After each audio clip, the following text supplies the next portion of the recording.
Le puedes hacer grande, Juanito, por fin. Ya. Buenas tardes, doctor. Buenas tardes, compañeros. En esta ocasión vamos a hablar acerca de tumores cerebrales. Pásale, por favor.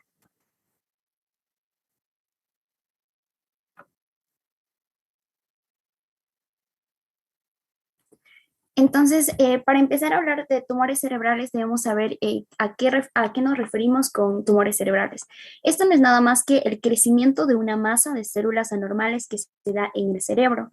Este puede ser benigno o puede ser maligno dependiendo de sus características histológicas. Y puede ser primario cuando se originan de los componentes del cerebro o pueden ser metastásicos, que son, o sea, son células que han viajado hasta el cerebro, han generado el tumor, pero el tumor de origen está en algún otro parte del cuerpo. Pásale, por favor.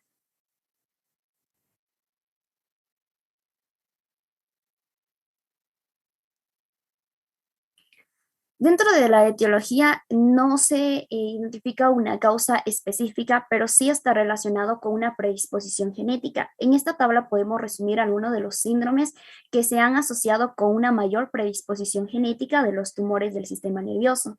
Entonces, para no hacer muy, por favor.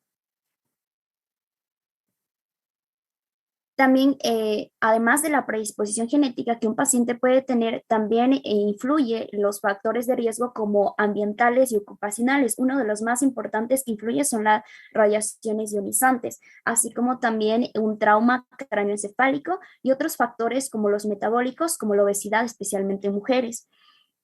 También según estudios, también se han relacionado a aspectos nutricionales, específicamente en consumo de alimentos que contengan el N-nitroso. Y obviamente el tabaquismo es un gran factor de riesgo para el desarrollo de este tipo de tumores. Otro de los factores que han influido son los factores hormonales, perdón, y reproductivos, como la terapia del reemplazo hormonal posmenopáusico. Pásale, por favor. Entonces, para adentrarnos a ver ya lo que son los tumores, hay que entender su fisiopatología y es por eso que debemos comprender o recordar lo que es la anatomía del encéfalo, porque los tumores pueden estar en cualquier parte de sus componentes. Pueden estar en los hemisferios cerebrales, como vemos aquí, comprimiendo estructuras como el encéfalo, como el tronco encefálico, como el cerebelo.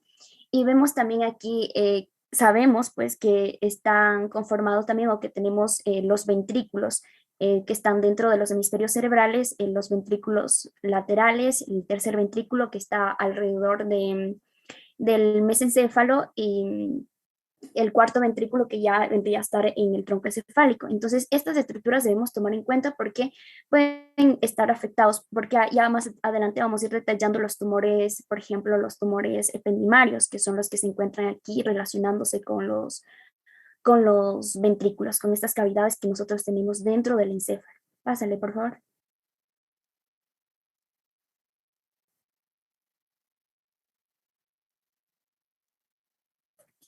Entonces, esto no es nada más para detallar que en los hemisferios cerebrales sabemos que tenemos dividido por lóbulos, ¿no es cierto? Tenemos los 5 lóbulos. Dale otro clic, por favor. Entonces, estos lóbulos van a estar, pues tienen áreas importantes del funcionamiento cerebral. Entonces, cuando nosotros tenemos una entidad que comprima dicha área o que esté afectando dicha área, obviamente vamos a ver afectado el funcionamiento. Por ejemplo, en el lóbulo frontal vemos aquí el número 3 que pertenece al lóbulo frontal y que es un área importante, que es el área motora.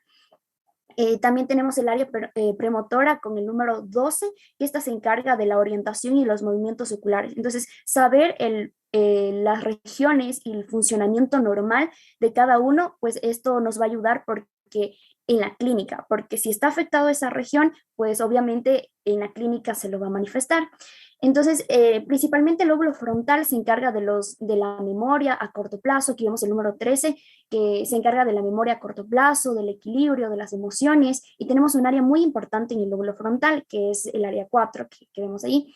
Esa es el área de lenguaje, denominada como el área de Broca. Entonces, esa es una de las áreas elocuentes del cerebro, vitales, Y ahora pasamos con el lóbulo parietal, que también tenemos áreas importantes, como por ejemplo el número 9, que es el área somatosensorial primaria, encargado de la sensibilidad de la piel y también de los músculos. Tenemos el área de la corteza de asociación somatosensorial, perdón, esto es del reconocimiento de los objetos, el área número 10, que es de la corteza de asociación somatosensorial. Esto permite el reconocimiento del objeto con el tacto. Mientras que el área 11, este es el área de Wernicke, que también está asociado con el lenguaje. El área 5 está asociado con el oído, con la función auditiva. El área 2, que ya es en sí el funcionamiento de los lóbulos temporales, que está asociado pues con la memoria a corto plazo, con el equilibrio, con las emociones. Vemos el lóbulo occipital, que es un área visual netamente para el reconocimiento y la percepción de las imágenes. Otro de los lóbulos implicados, dale otro clic por favor, es el lóbulo de la ínsula, que aquí no vemos, pero aquí vamos a ver. Entonces, esta ínsula está pues relacionada con las funciones de las emociones, la regulación de la homeostasis del cuerpo, los movimientos voluntarios e involuntarios. Entonces, tengamos en cuenta cada una de estas funciones. Ya más adelante en la semiología también se va a detallar si se afecta a tal región, cómo se va a manifestar y eso. Pásale, por favor.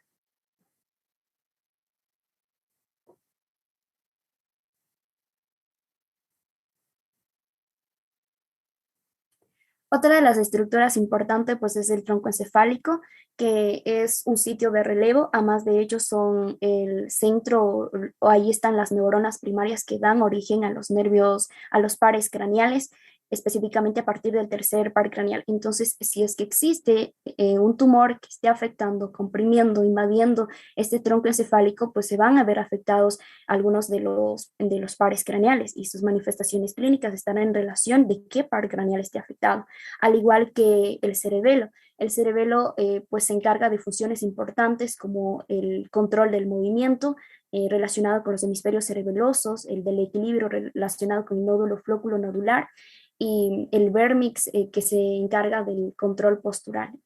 Pásale, por favor.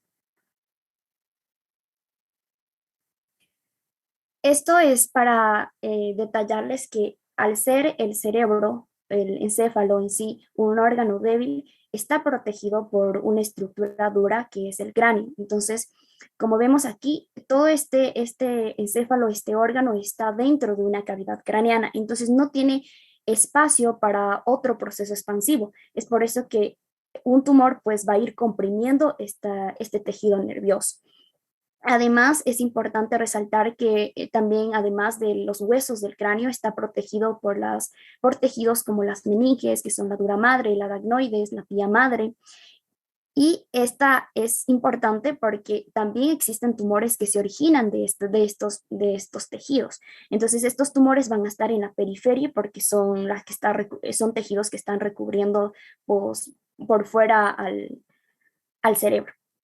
Otro de los aspectos importantes también aquí a destacar es que en la parte anterior el cerebro, vemos aquí que descansa en la fosa craneal anterior y también en la fosa craneal media, pero en la parte posterior vemos que esta no está descansando en la fosa craneal posterior, sino que hay una división de dos capas de dura madre que divide o separa los hemisferios cerebrales de estructuras inferiores como el cerebelo y el tronco encefálico. Esto nos va a ayudar a clasificar los tumores por la región en donde se encuentran. Entonces, esta división que tenemos aquí nos va a ayudar a determinar tumores supratentoriales y tumores infratentoriales. Dale otro clic, por favor. Aquí podemos ver un poco más detallado cómo es esta división entre las estructuras infratentoriales y supratentoriales. En la parte posterior tenemos este tentorio, entonces ahí estaría descansando el hemisferio cerebral, mientras que en la parte donde está cortadito, en la parte de abajo es donde estarían las estructuras infratentoriales como el cerebelo y el tronco encefálico. Pásale, por favor. El tronco encefálico no está en la parte posterior, está en la parte medial, de hecho. O sea, tú tienes la dura madre, recubre al cerebro en su totalidad, ¿no es cierto? Como tú tienes. Ujú. Dale un clic anterior, por favor. Esto. Entonces, realmente,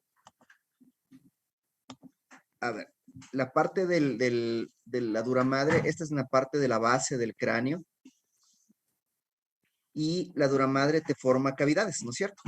Tienes un repliegue superior que es la hoz del cerebro. Esta hoz del cerebro te divide en hemisferio derecho e izquierdo.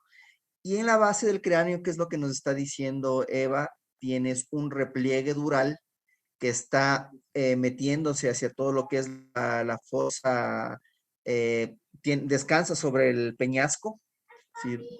Y obviamente esto te está separando entre supratentorial e infratentorial. Y aparte en la mitad, justamente en el centro, donde ves cortado y ves los pares craneales ahí, no sé si me puedes señalar, justamente por ahí, ese es el orificio del tentorio. Y por ese orificio del tentorio es por donde pasa el tronco encefálico. ¿Ya? Y sí, tienes una parte del tronco encefálico que es supratentorial, sí la tienes. No todo el tronco encefálico está abajo. ¿Listo? Sí, doc. Sale, por favor. Listo, ya. Sigamos. Sale lo más bonito, por. Entonces, los tumores cerebrales tienen dos patrones de crecimiento específicamente, un patrón expansivo que es muy característico de los tumores benignos. Entonces, este patrón es simplemente que una masa va a ir creciendo y el tejido cerebral va a ir comprimiéndose. Lo que no pasa dale otro clic por favor, lo que no pasa con los tumores malignos. En cambio, estos tienen un patrón de crecimiento infiltrativo. Pásale por favor, dale un clic por favor. Miremos aquí que esto tiene un patrón de crecimiento infiltrativo. Regresale, por favor.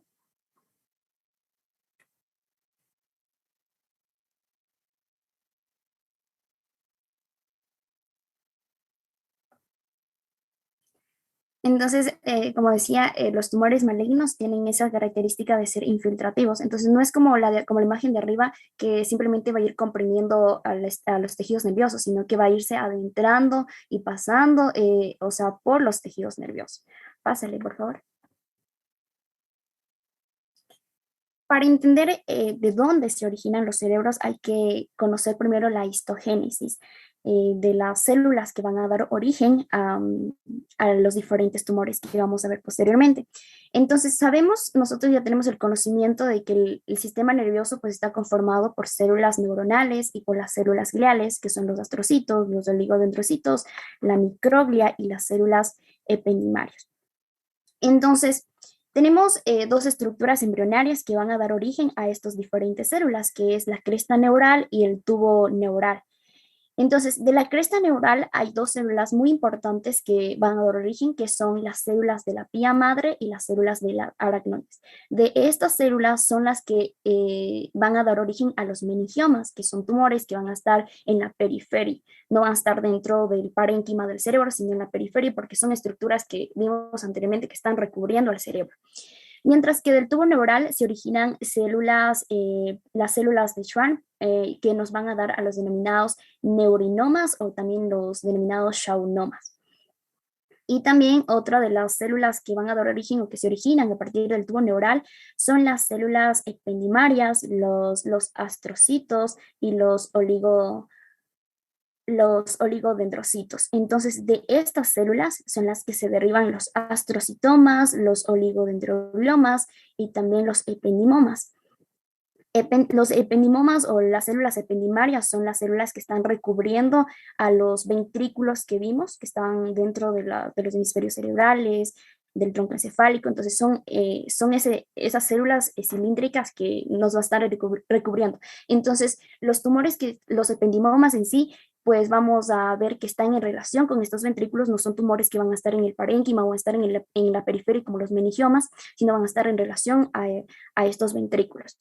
También tenemos otro tipo de tumores que se originan de las estirpes neuronales. Por ejemplo, si se originan de las estirpes neuronales de la cresta neural, tenemos los neurocitomas o los gangliobliomas. Y si es que son de la estirpe neuronal derivados de la cresta neural, tenemos los gangliositomas y los ganglioneurinomas. Pásale, por favor.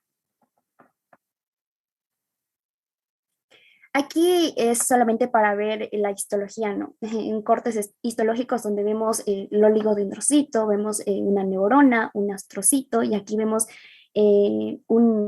las células epidimarias que están recubriendo las cavidades ventriculares. Pásale, por favor. Entonces, cualquier alteración genética de estas células, pues van a dar origen a los diferentes tumores.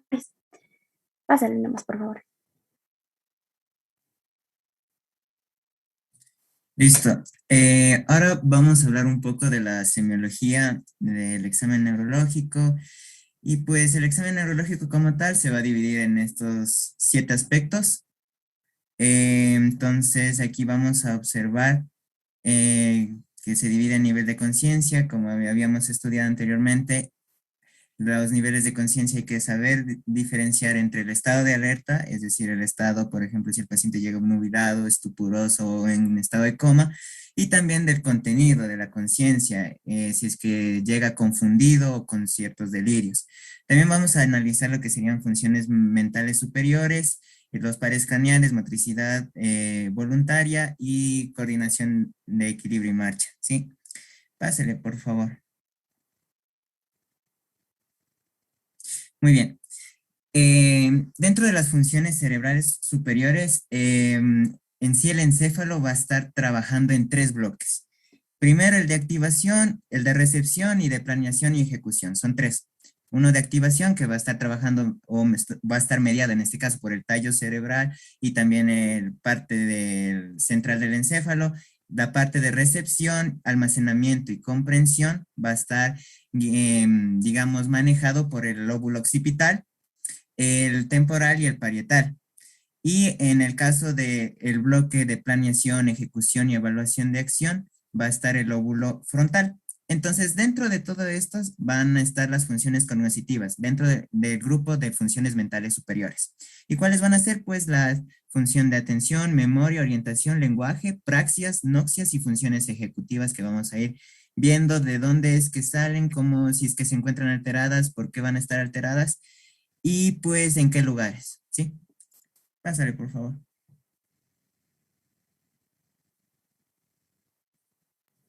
Ya. Ahora empecemos, como estamos viendo tumores, entonces la localización de cada tumor en ciertas áreas del cerebro regresa nomás, nos van a provocar ciertos signos de focalización. Entonces, para comentarles en el lóbulo frontal como lo más importante, a ver, tenemos que aquí se encuentra la función ejecutiva. Entonces, esta es la capacidad de planear.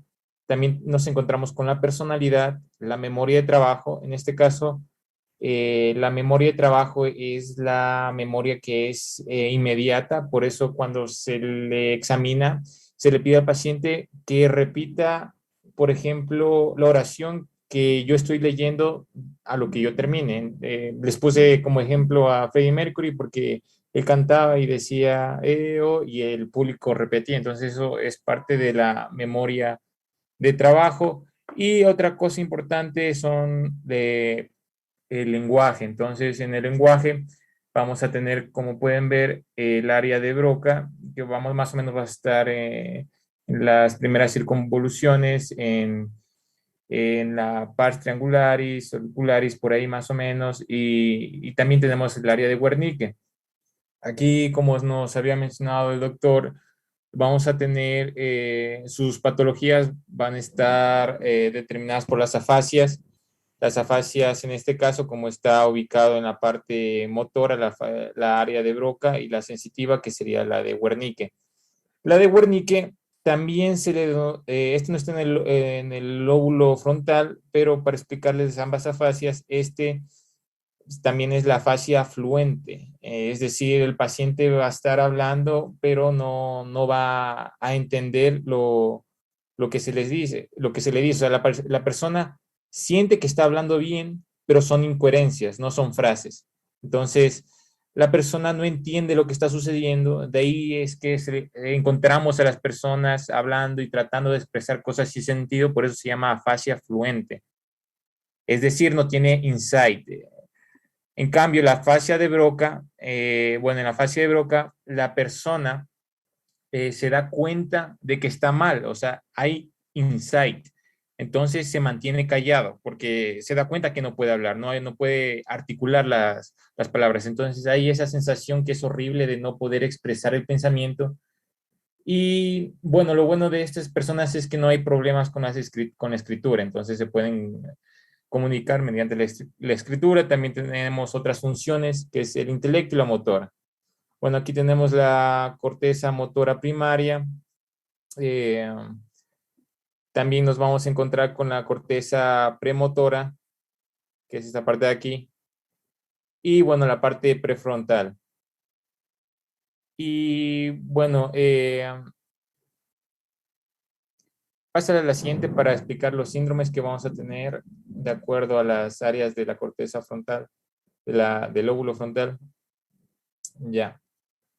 Entonces, bueno, aquí están los síndromes que van a ser secundarios a las áreas de las áreas motoras. Entonces, en el lóbulo frontal prácticamente ya les dije, se van a encontrar las áreas motoras, premotoras y el córtex prefrontal. Entonces, las manifestaciones deficitarias vamos a tener parecidas contralateral, es decir, si tenemos una afectación del lóbulo derecho, vamos a tener una paresia del lado izquierdo por la decusación piramidal.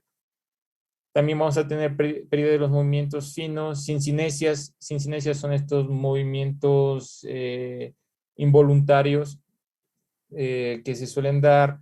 Y bueno, si es una lesión de la convexidad o una lesión medial o interna, vamos a tener ya sea una hemiparesia faciobraquial o una hemiparesia crural correspondientemente. Braquial, brazos, crural, ahí creo que ya me perdí.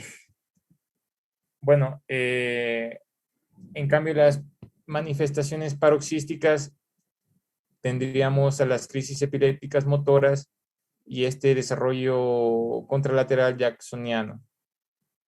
Pásale a la siguiente. Bueno, Kevin, me imagino lo que quisiste decir ahí es que tienes que fijarte en el homúnculo de Penfield que algún rato mencionaron, ¿no es cierto? Entonces, cada parte de la corteza motora se relaciona con el movimiento de alguna parte del cuerpo. Entonces, la parte que está más cercana al área de Broca es la área facial y de la lengua. Entonces ahí va subiendo, cara, brazo, y la parte de pierna y todo es la parte interhemisférica. Entonces por eso te dice que puedes tener una paresia braquial, una paresia crural, una paresia brachiocrural, dependiendo de la zona del área motora que está afectada. Sí, sí, solo me había confundido de crural, que crural era pierna. Ahí me perdí.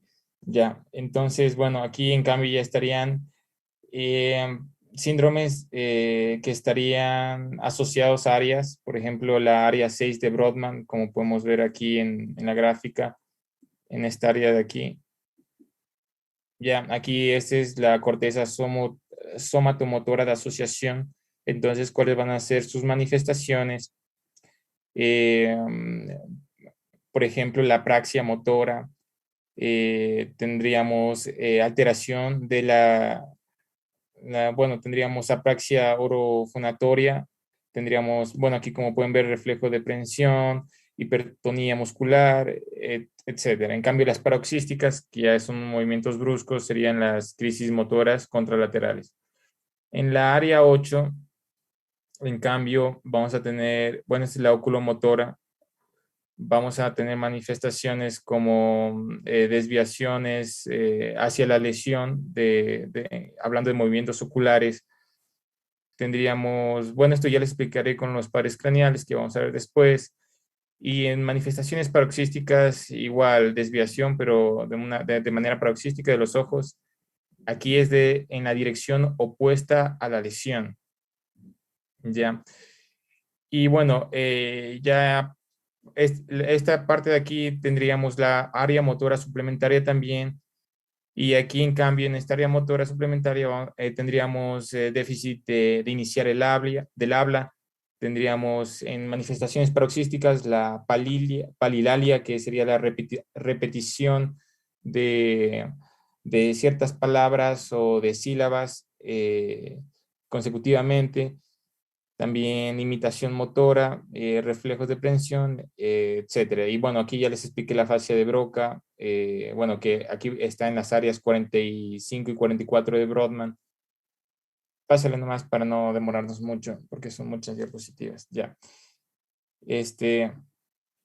Bueno, esto era para explicarles que en la corteza prefrontal, bueno, aquí tenemos varios circuitos, los circuitos de papés que se van a conectar ya sea con, bueno, aquí tenemos prefrontal, esta parte va a ser estamos hablando en el lóbulo frontal, la parte de la corteza orbitofrontal, dorso lateral y la ventromedial. Entonces van a tener circuitos que nos van a ayudar a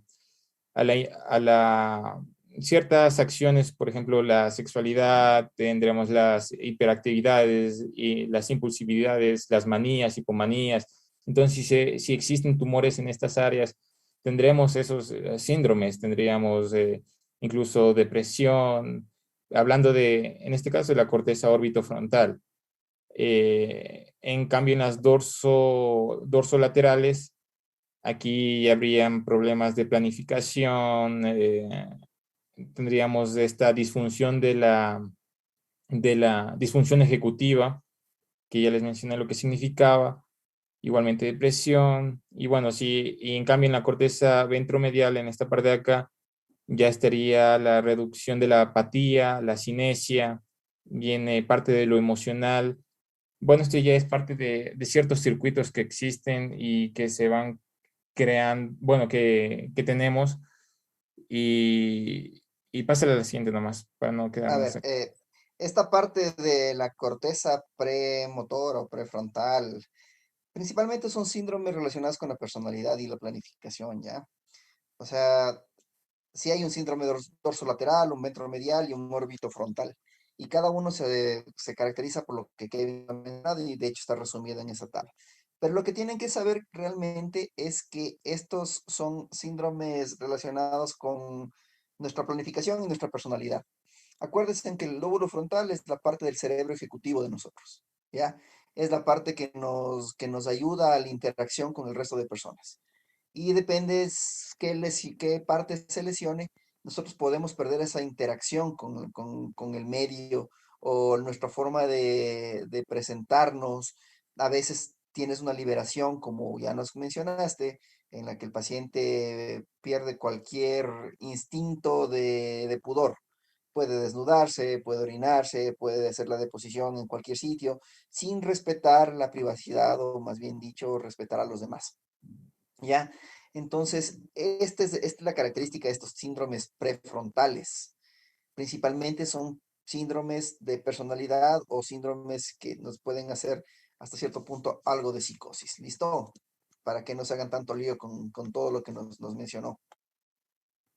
Sí, en parte, bueno, en resumen, todo lo que es el comportamiento. Pásale a la siguiente. Bueno, de aquí ya pasamos a lo que sería ya la parte del lóbulo parietal. Y pues en primera instancia este lóbulo lo que va a tener son varios procesos, pero se podría resumir en tres. Por ejemplo, el proceso, la integración de la información sensorial, el procesamiento de la información simbólica, que incluye también los procesos relacionados con el lenguaje y su utilización. Y por último, un procesamiento de la información numérica, ¿ya? Pero como estábamos mencionando sobre las funciones cognitivas, tenemos dos sistemas atencionales, un sistema atencional tanto anterior que va a estar obviamente dirigido a responder ante el estímulo, que va a ser comandado por la parte frontal. En cambio, el sistema atencional posterior, que se encarga de localizar y orientar nuestra atención hacia el estímulo que provoque, ¿ya? Y la respuesta que vamos a dar a dicho estímulo es mediada por la parte frontal, ¿ya? Entonces, dentro de este sistema atencional tenemos tanto el pulvinar lateral de lo que sería el pulvinar lateral, que es un núcleo dependiente del tálamo, también lo que sería el hipocampo, el cingulado anterior y la corteza parietal posterior que está de color violeta aquí, ¿ya? Esto más o menos para... ¿Qué pasó?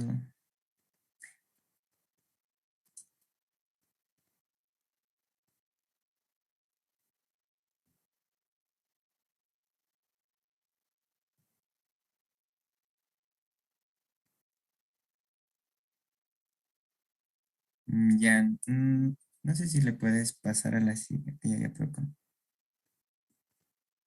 ya. Dentro entonces del lóbulo parietal, como habíamos dicho, vamos a tener algunos síndromes. En sí, vamos a tener dos áreas funcionales del lóbulo, ¿sí? Dos áreas funcionales, las cuales van a estar, por un lado, la corteza primaria y la corteza secundaria somatosensoriales, que aquí podemos observarla, que es de color verdecita, y por otro lado, la corteza parietal posterior, que ya estábamos hablando sobre el sistema atencional. Entonces, para resumir un poco más rápido, la primera, digamos, la primera área que les mencioné que conforma la corteza primaria y secundaria somatosensorial, va a tener la capacidad de discriminar entre dos puntos. Primero, la localización del tacto, la grafestesia. ¿Qué quiere decir la grafestesia? Permite la identificación, no sé, de números, figuras o letras que nosotros hagamos, por ejemplo, con una punta de algún esfero o algo sobre la piel de nuestro paciente y él sepa identificar qué figura o qué número estamos describiendo. ¿Ya? Entonces eso se refiere a grafestesia. También está relacionado estas dos estructuras al sentido de la posición y a la capacidad de percibir y reconocer una forma de un objeto sin la necesidad de verlo, ¿ya? Mientras que los trastornos relacionados con lo que sería la parte posterior parietal estaría relacionado más que todo con la integración de la praxis, también de la integración visomotora y también atencional espacial. O sea, eso es en general. Por eso podemos ver aquí en la mayoría de estas áreas somatosensoriales la alteración es más que todo a nivel táctil, ¿sí? Ya. Entonces aquí lo que vamos a tener es, en cambio, dependiendo del lugar al que está afectado.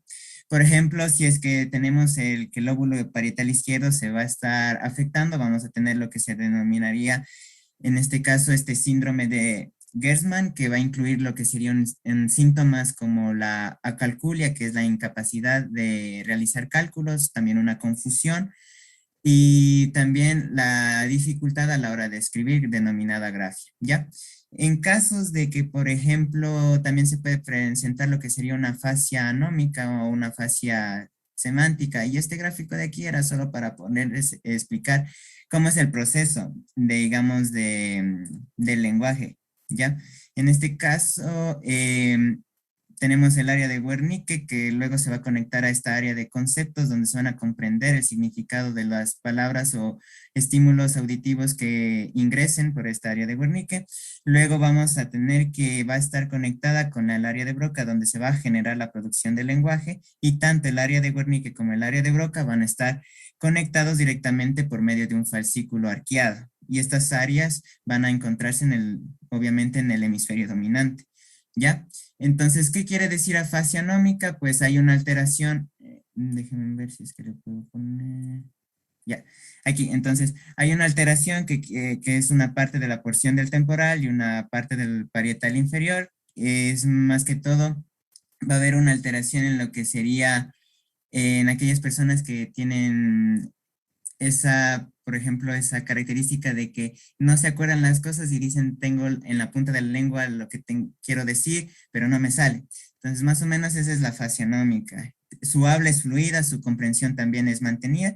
Y pues en casos de, por ejemplo, la fascia semántica, aquí ya no es solamente se refiere a dificultades verbales, sino también dificultades que reflejen sobre la escritura o la lectura o el cálculo que ya les mencioné. Esto es más o menos en general.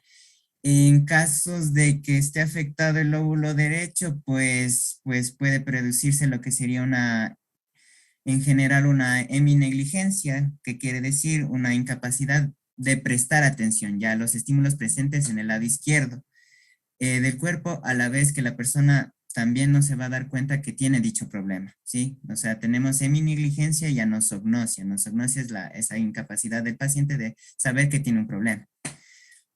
Y por último, en casos de que se dé una lesión a nivel bilateral, pues se puede dar lo que sería el síndrome de Balin, que es un desorden neurológico que va a afectar a la percepción y capacidad psicomotriz. Para no cansarles más, pues sigamos con la siguiente.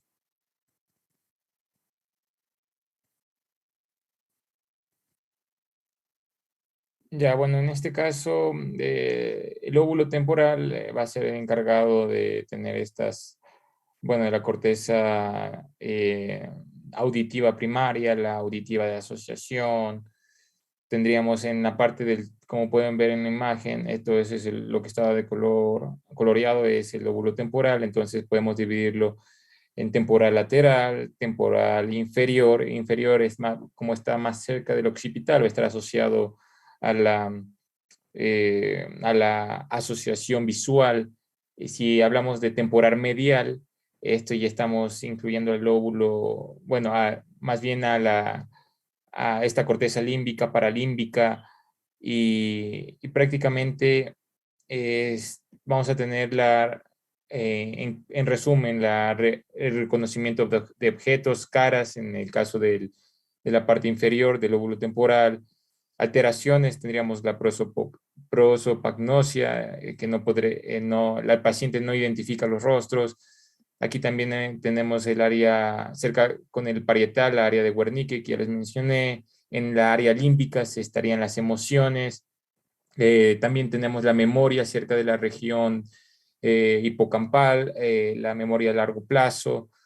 Tenemos memoria retrógrada, en sí, en fin, entonces no hay que olvidarse el lóbulo temporal, audición, asociación visual, la memoria, etcétera. Pásale nomás. Y bueno, los síndromes van a estar asociados con lo que les dije. De acuerdo a su ubicación, tendríamos agnosias, sorderas, ilusiones y alucinaciones visuales, etcétera. Pásale nomás.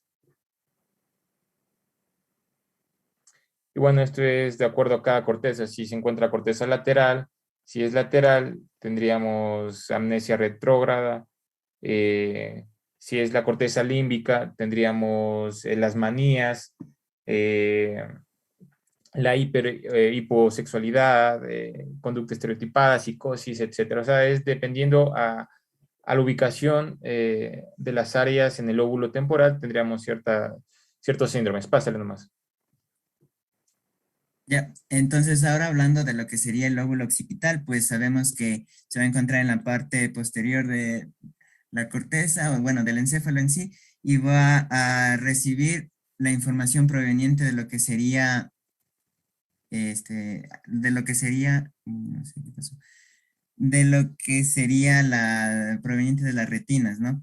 Entonces, ¿qué alteraciones vamos a tener? Sí, principalmente visuales, ¿ya? Dependiendo de dónde sea la lesión, obviamente vamos a presentar hemiamnosias homónicas contralaterales. ¿Qué quiere decir esto?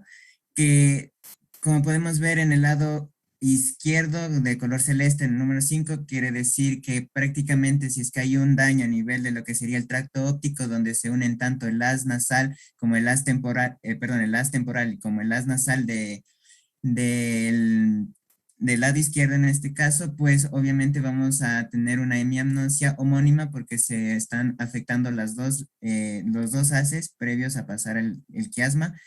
Y pues vamos a tener que no vamos a poder observar tanto a nivel del campo visual nasal del lado izquierdo como del campo temporal del lado derecho. Sí.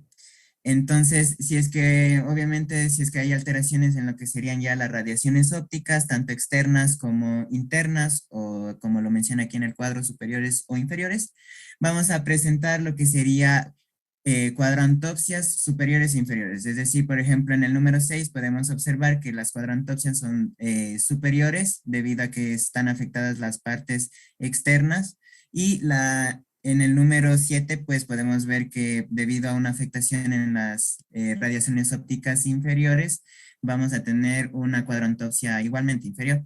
¿Ya? Esto en general, y obviamente va a haber una ceguera central si es que se afecta lo que sería ya porciones mucho más cercanas a lo que sería el lóbulo occipital, a la cisura calcarina. Ya, pásale por favor. Ok, dentro de esto también hay que mencionar que el lóbulo occipital pues se va a dividir en lo que serían dos porciones o dos regiones de la corteza, tanto corteza visual primaria como corteza visual secundaria. Y tenemos varias regiones que van, cada una de ellas va a tener una función, es decir, por ejemplo, tenemos el área 1 que sirve para la exploración e inscripción general de los estímulos recibidos, la visión visión estereoscópica, que más que todo se va a referir a la capacidad que tenemos para poder integrar las imágenes que vamos a recibir a través de cada uno de los ojos en una sola imagen en 3 dimensiones. A eso se refiere. También la capacidad de distinguir la profundidad y distancia de los objetos, el color, el movimiento y la determinación de la posición absoluta de un objeto en sí. Entonces, las lesiones van a estar guiadas hacia esos aspectos. Podemos presentar lo que sería una agnosia visual, también una en este caso alexia, que sería un trastorno caracterizado por la incapacidad de leer en la lectura, con una preservación obviamente del lenguaje y de la escritura, pero incapacidad de poder leer. Entonces también tenemos lo que podemos observar es esas agnosias, que es la pérdida de identificar objetos, eso en general, o sea, a nivel visual, ¿ya? En cuanto al lóbulo occipital. Pásale, por favor. Ya. Bueno, esto es un resumen de si es que hay una lesión en tanto a nivel parietal o occipital, es lo que les hemos estado hablando, como la prosopagnosia que habló Kevin, la hemianatención que les dije anteriormente, la nosognosia, que es esa debilidad del cuerpo, del lado afectado, pero al momento que se le dice al paciente, muévame, por ejemplo, si es que está afectado el lado izquierdo y le decimos al paciente, muévame el brazo izquierdo, y él me alza el lado derecho. Entonces, aquí hay un antecedente patológico. En casos de, por ejemplo, no reconoce los objetos estando cerrados, los ojos obviamente se denomina estereognosia. Y pues lo que les había dicho de la grafestesia, en casos de que no reconozca lo que uno está trazando en su piel, pues se denomina grafestesia. ¿Ya? Eso. Pásale. Bueno, y como ya vimos pares craneales, les mencioné lo más importante. Aquí hay que reconocer los signos de focalidad, porque algunos van a estar en el mesencéfalo, otros en la... Aquí tenemos el mesencéfalo, la protuberancia, también conocido puente de Barolio, la médula oblongada, también bulbo. Entonces, de acuerdo a su ubicación, tendríamos pares craneales mesencefálicos, como bueno, estos dos son la exclusión, o sea, son el excepto, porque van a nacer uno de la retina y otro del bulbo olfatorio. Y aquí tendríamos los mesencefálicos, los óculos motores. Eh, bueno, el trigémino sí tiene un origen aparente, bueno, el origen de nacimiento es bien extenso, es alrededor de todo el tronco. Y bueno, ya el 7 estaría a nivel bulbo protuberancial, en esta línea de acá. Entonces, los tumores son importantes por ejemplo, si es que hay un tumor que esté comprimiendo el sexto par craneal, el ocular motor externo, justo en bueno, a nivel del seno cavernoso tendríamos este conducto, no me acuerdo cómo se llama, era el conducto bueno, entonces si tenemos un tumor comprimiendo ahí, la persona va a estar con esta visión doble y eso va a ser el motivo de consulta. Pásale nomás a la siguiente. De Dorelo, ese era el canal de Dorelo, que es por donde pasaba el sexto. Pásale nomás.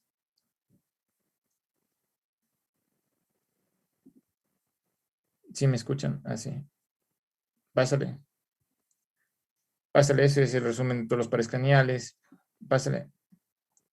Bueno, este es el olfatorio. Tenemos la mucosa pituitaria, el bulbo olfatorio, y bueno, ya se dirigiría por las radiaciones a la corteza entorrinal, que estarían en la parte más o menos del uncus del hipocampo, a nivel del temporal. Pásale nomás. O sea, lo importante aquí son pásale por favor, las alteraciones. Entonces tendríamos alteraciones cuantitativas y cualitativas. Si son cuantitativas, ya conocemos esta anosmia por el COVID, que sería la ausencia del olfato, y se disminuye hipo, si aumenta hiper. Las cualitativas, bueno, aquí son las parosmia, disosmia, la cacosmia, que es esta percepción desagradable de sui generis cuando leemos a heces, y bueno, las alucinaciones y agnosias cuando no existe un estímulo y no hay esta incapacidad de discriminar. Si le ponemos a oler un café o un jabón, no va a discriminar. Pásale nomás. Ya, pásale otra más para ver la imagen. Ya esto es importante porque tumores a nivel eh, que estén comprimiendo estos pares, los óculos motores. Sabemos que el tercero, eh, el motor ocular común, va a estar encargado de la elevación del párpado. Entonces, si tenemos una afectación, vamos a tener ptosis palpebral. También va a estar encargado del tamaño pupilar, es decir, si es que este es en conjunto con la aferencia del nervio, del primer nervio, nervio óptico, que es la aferencia, que juntos se comunican a nivel del núcleo del mesencéfalo. Y entonces, si vamos a tener esta afectación del tercer par, ya no habría tendríamos midriasis porque el parasimpático no estaría funcionando, entonces predomina el simpático, y lo que hace el simpático es midriasis, es decir, hay una dilatación de la pupila, porque lo normal sería la miasis, en este caso con el parasimpático, porque sabemos que los pares craneales van a tener funciones, Miosis, no miasis. miosis, perdón, miosis, tendrían funciones motoras, autónomas, y sensitivas. Pásale, por favor. Pásale otra. Bueno, este es el sexto, el también llamado patético troclear, porque aquí va a estar la tróclea, por lo cual el músculo oblicuo mayor va a estar pasando. Pásale para indicar nomás cuando existen patologías. Pásale otra. Ya, a ver. Entonces, sabemos que el motor ocular común, que es el tercero, vamos a tener estas funciones de abducción, es decir, van a mirar hacia la nariz. En cambio, los músculos rectos, como pueden ver, en este caso los rectos van a ser abducción, y lo principal aquí es recordar que el tercero va a estar inervando al recto superior, al oblicuo inferior, al recto interno y al recto inferior, estos de aquí, de los que estoy encerrando. Ya, son los que más inervan. En cambio, solo el recto externo va a estar por el sexto, el recto externo. Estas flechas son la dirección que van a tener la función de cada par oculomotor. Y bueno, el cuarto, va a estar el único encargado del oblicuo mayor. Entonces, los rectos, no se olviden, abducción, o sea, hacia lateral, hacia los oídos, por decir así, por así decirlo, y los oblicuos hacia medial. Entonces, el tercero, recto superior, oblicuo inferior, recto inferior y recto interno. El recto externo por el sexto y el oblicuo mayor por el cuarto. Pásale. Entonces, si tenemos, por ejemplo, afectaciones del tercero, si sabemos que el tercero va a estar, va a ayudar, como la dirección es del recto medial, es hacia abducción, o sea, hacia la nariz. Entonces, lo normal sería que el ojo mire para acá, para arriba, el oblicuo menor. Entonces, si tenemos afectación del tercer par, como ya no van a estar estos músculos van a estar afectados, entonces se va a dirigir a lo contrario, es decir, hacia afuera y hacia abajo. También vamos a tener ptosis palpebral porque el tercero también daba esta inervación al elevador del párpado, al tarsal superior. Entonces tendríamos, si se afecta el tercero, desviación del ojo hacia afuera y hacia abajo, la midriasis, como ya les mencioné. En cambio, si es del sexto, el sexto, ¿cuál era el músculo que inervaba? Era al recto externo. El recto externo que hacía, desviaba el ojo hacia lateral, hacia afuera. Entonces, si tenemos una afectación, ¿para dónde va a estar desviado el ojo? Hacia medial, hacia la nariz. Desviación hacia adentro. En cambio, si tenemos del cuarto, que lo normal era que mire hacia abajo, hacia abajo y hacia adentro, entonces esta era la función del oblicuo mayor. Si tenemos afectado esto, ¿hacia dónde se va a desviar el ojo? Hacia el contrario, o sea, hacia arriba y hacia el lateral. Pásale nomás. Pásale, bueno, el trigémino, pásale más para ya ir directamente a los tumores. Pásale. Vamos al séptimo. Este séptimo es importante porque también van a haber tumores que pueden ocasionar estas parálisis periféricas. Por ejemplo, que ya les voy a contar en el schwannoma, cuando antes se hacía la extirpación de estos tumores que se encontraban a nivel del octavo par, que el vestíbulo coclear también afectaba al séptimo, o sea, en una intervención quirúrgica, de ley se topaba al séptimo y ocasionaba una lesión periférica. Entonces, aquí hay que entender que vamos a tener dos ramas del facial, una rama superior, como pueden ver, de color morado, y una rama inferior de color azul. Lo importante aquí es que no solo tendremos núcleos a nivel de la protuberancia, bulbo protuberencial, sino también a nivel de la corteza. Y como pueden ver, de color azul solo vamos a tener una radiación que vaya hacia el nervio inferior, al séptimo par craneal, pero la porción inferior. Solo uno va a estar llegando al lado contralateral. En cambio, del superior, del séptimo par, vamos a tener dos radiaciones, o sea, una del mismo lado ipsilateral, como pueden ver, del mismo lado, y otra del lado contralateral. Entonces, si tenemos una afectación que comprimiese a este nivel, a todo el nervio, obviamente tenemos una parálisis de toda la hemicara. En este caso, del mismo lado. Si tenemos una lesión del lado derecho, tendríamos una parálisis de Bell del lado derecho. En cambio, si tenemos una lesión central, en este caso, digamos un tumor intracraneal que esté lesionando a este nivel, como podemos ver, la parte inferior, como solo tiene, déjenme borrar esto, ya. En esta parte, como solo tiene el lado contralateral, este va a ser el afectado. O sea, el cuadrante inferior derecho del lado contralateral. Si tenemos una afección del hemisferio izquierdo, vamos a tener una parálisis del lado derecho, pero va a estar afectado solo el inferior, porque el superior va a estar compensado por el mismo lado, porque tenemos estos nacimientos del lado izquierdo y el lado derecho, entonces de ipsilateral y contralateral. Entonces, si tenemos una lesión central, solo va a estar afectada esta parte de la cara y el superior no va a estar afectado. Pásenle nomás.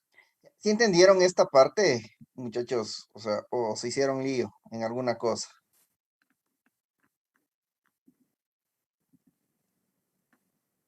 Bueno, entonces asumo que está entendido, ¿ya? Sí. Ya, Sí. bueno, ¿qué me iba a decir, doctor? No, siga nomás, Kevin. Siga. Ya. Bueno, el octavo, el vestíbulo coclear, es para el coclear de la audición y el vestíbulo del equilibrio. Bueno, este va a estar en contacto con el séptimo, como pueden ver en mi imagen. Déjenme anotar. Aquí. Bueno, este va a ser el séptimo. Esta parte de acá, que va a ser una curvatura. Bueno, esto es clase de neuroanatomía. Solo les voy a decir que los schwannomas van a estar afectando el nervio vestíbulo coclear, que ya les hablaré después. Pásale. Pásale, por favor, para no demorarnos y pásale nomás. Bueno, las afectaciones, bueno, el glosofaringio, no hay mucha, ya hemos visto esto, entonces pásale para ir ya directo a tumores. Pásale.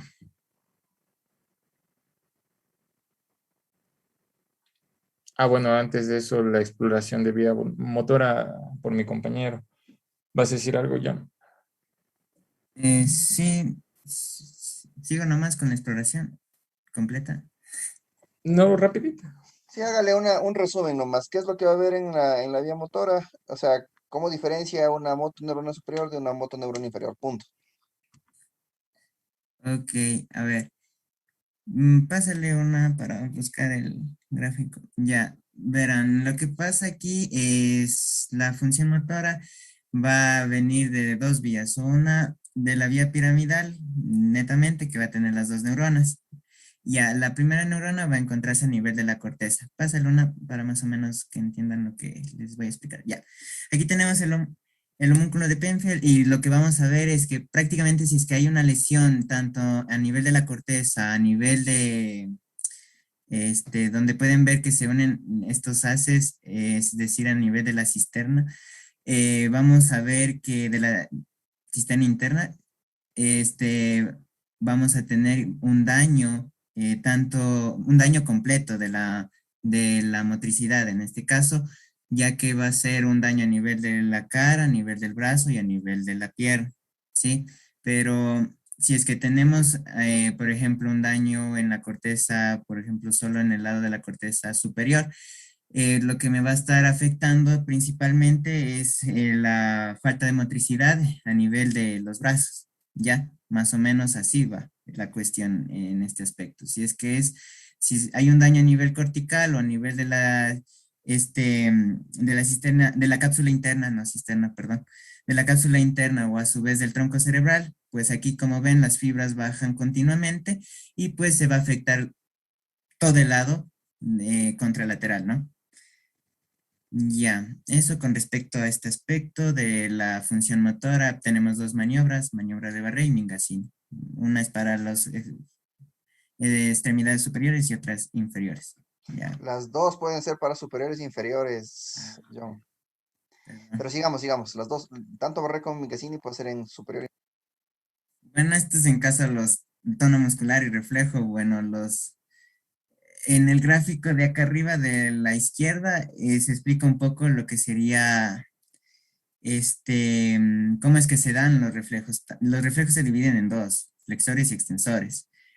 Prácticamente los primeros, que serían los flexores, van a resultar de la estimulación de aquellos receptores de dolor, de dolor, de frío y de calor. Sí, por ejemplo, si presentamos un pisotón de algo, obviamente nosotros flexionamos la pierna inmediatamente.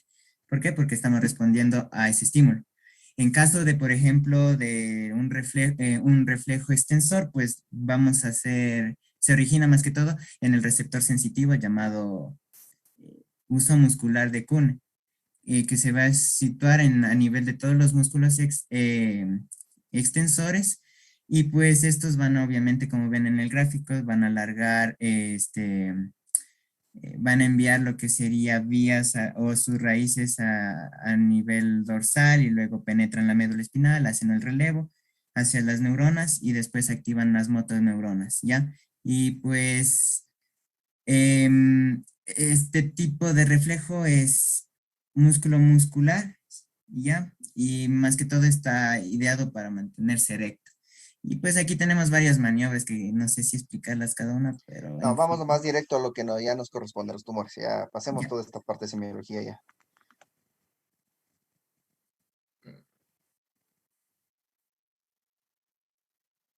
ya ahí estaba más atrás, ¿no? Estaba ahí. Eso en clasificación. Listo, entonces ahorita ya entrando en los temas de tumores, vamos a empezar por ver la clasificación. Entonces aquí vamos a tener la clasificación de acuerdo a la localización de los tumores, es allí donde importa lo que al inicio les mencioné sobre el tentorio. Tenemos también la clasificación según las células que le dan origen y posteriormente vamos a ver según el grado de malignidad de los tumores. Pásale, por favor.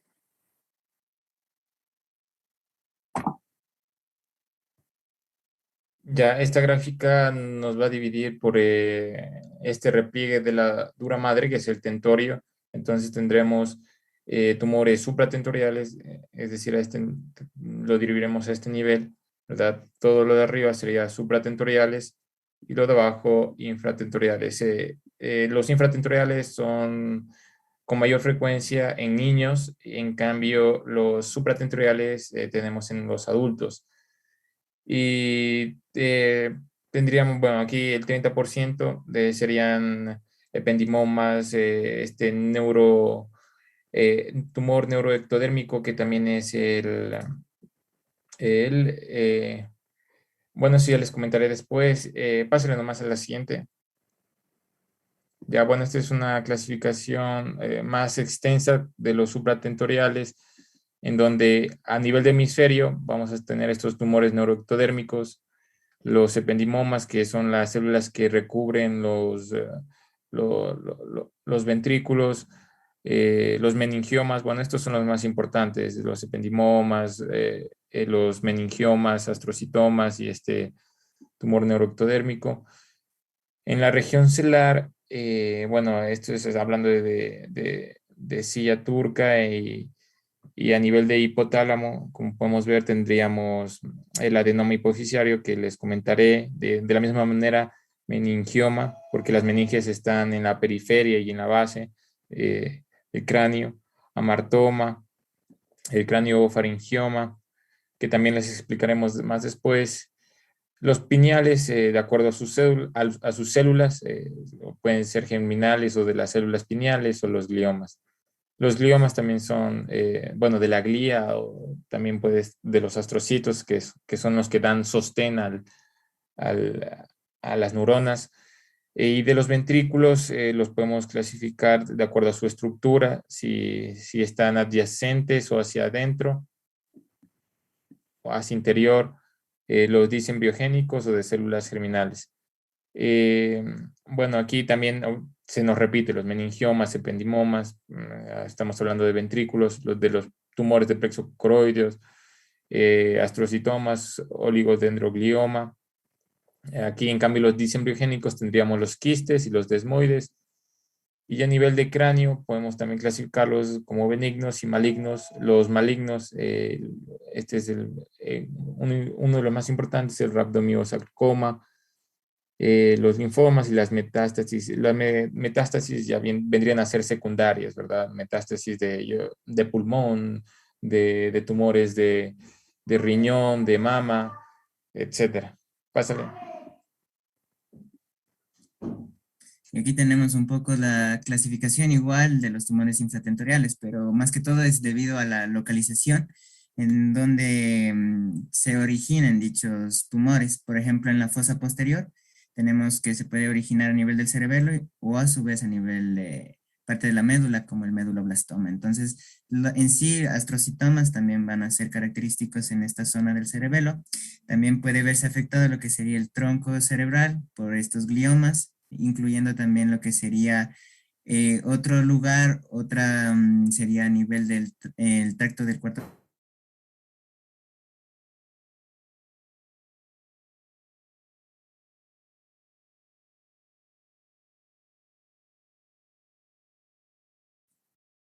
Ya, continuando con lo que estaba diciendo, bueno, también podemos encontrar a nivel del tracto raquimedular, a nivel tanto intra o extramedular. Por ejemplo, en el nivel del extramedular, neurinoma, neurofibroma, ¿qué pasó?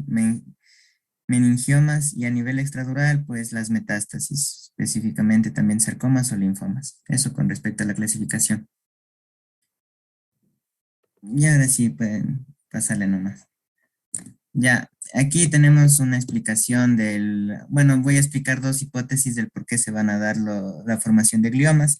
La primera que estamos viendo ahorita es la hipótesis de una diferenciación anormal como origen de los gliomas. En este caso, la célula precursora o la célula de célula precursora a célula madura, por ejemplo, van a ocurrir mutaciones a lo largo de todo este proceso de maduración y que a medida que vaya avanzando, pues, la cantidad de mutaciones, pues si estas mutaciones van a ser más precoces, van a ser más malignas el tumor, el tumor final, ¿ya?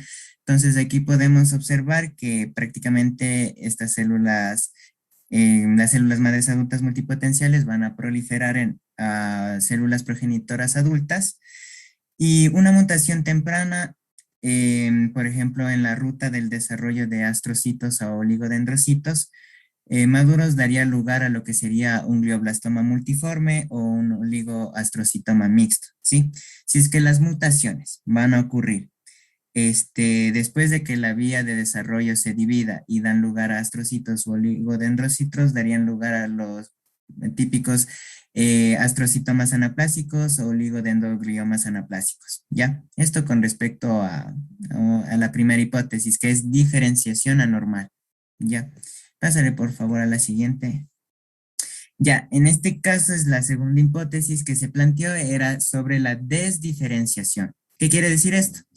Que los tumores se originarían a partir de células normales. No es que existe ya durante el proceso de maduración de estas células, tanto astrocitos, oligodendrocitos o células ependimarias, no hay una mutación previa en ese proceso de maduración, sino que ya las células ya están maduras y pues por alteraciones genéticas inducidas en las mismas van a presentar más alteraciones y a medida que ocurran más alteraciones van a adquirir un grado de malignidad mucho más grave.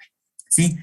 Entonces, esto es más o menos lo que estamos viendo aquí. El desarrollo en sí, vamos a ver que las células neuroepiteliales van a desarrollar tanto precursores gliales como neuronas. Estos precursores gliales se van a dividir en astrocitos, oligodendrocitos y células ependimarias. La N que está en cada una de ellas es la célula normal. Si es que ya presentan ya, por ejemplo, mutaciones o alteraciones genéticas, van a presentar gliomas grado 2, que van a ser astrocitomas, oligoastrocitomas, oligodendroglioma y ependimoma, que son la letra A, la letra OA, la letra O y la letra E, ¿sí? Que son de tipo grado 2. Ya, a medida que avancen y vayan acumulando alteraciones, obviamente van a convertirse en gliomas anaplásicos. Como podemos ver que ya son de grado tipo 3, hasta el punto en el que generan lo que sería un glioblastoma multiforme heterogéneo, que ya es de grado 4 y ya es sumamente maligno, ¿sí? Eso sería entonces dos hipótesis, la una de desdiferenciación, que es lo que estamos viendo ahorita, que parte de células normales, y en cambio la otra es ya una diferenciación anormal, que ya es desde el proceso de maduración de estas células, de estos precursores gliales. Ya, eso, pásale por favor. En cuanto a la clasificación de acuerdo a la célula que lo forman, esta es lo que yo les dije acerca de la histogénesis, solo que aquí es un cuadro mucho más amplio de los diferentes tumores que se pueden presentar. Entonces, a partir de las células que están presentes en forma normal en el sistema nervioso, se encuentran las células derivadas del tubo neural y de aquí hay que tomar importancia las células gliales, porque la mayoría de los tumores primarios originados son gliomas. Entonces, de las células gliales son las que van a derivar los gliomas, específicamente los astrocitomas, los glioblastomas, los oligodendrogliomas, los ependimomas. Los demás tumores son importantes, pero están en menor frecuencia.